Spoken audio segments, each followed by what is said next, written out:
The Commission on Elections, or COMELEC, remains on track with its preparations for the 2025 midterm elections in May. With just over 2 months left before the polls, the poll body is focused on finalizing key logistical and operational aspects to ensure a smooth and orderly electoral process. Our PTV's Harley Balbuena has details.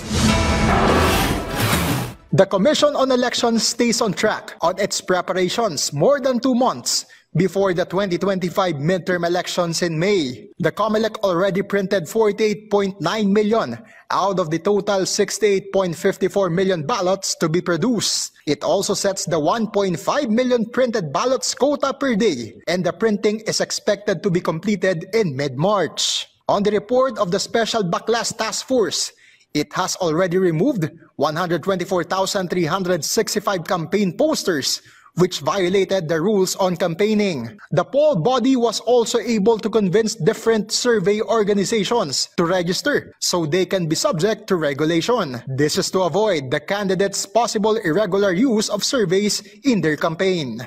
They committed to submit to us sino ang nagbayad, sino ang nagpa-commission, ano ang scientific method na ginamit, paano kinuha ang mga respondents, at in such other informations na kailangan po natin para naman walang makaligtas sa ating pong statement of contributions and expenditures.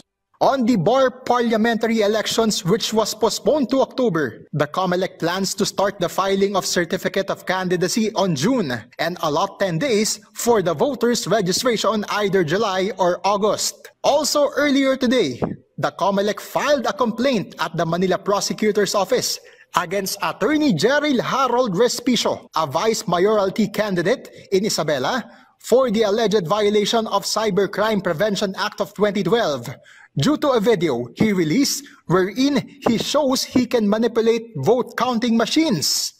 Maliban sa misinformation, napakamapanganib po ito sapagkat isipin nyo, ngayon palang kinukondisyon ang isip ng sambayanan na pwedeng gawa ng paraan ang ating pong halalan.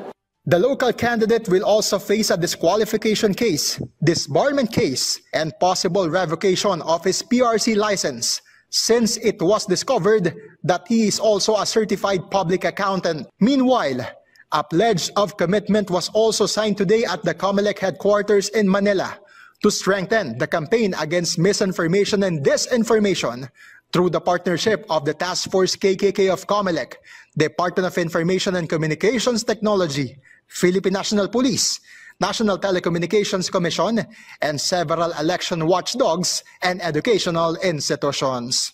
From PTV Manila, Harley Balbuena for Balitang Pambansa.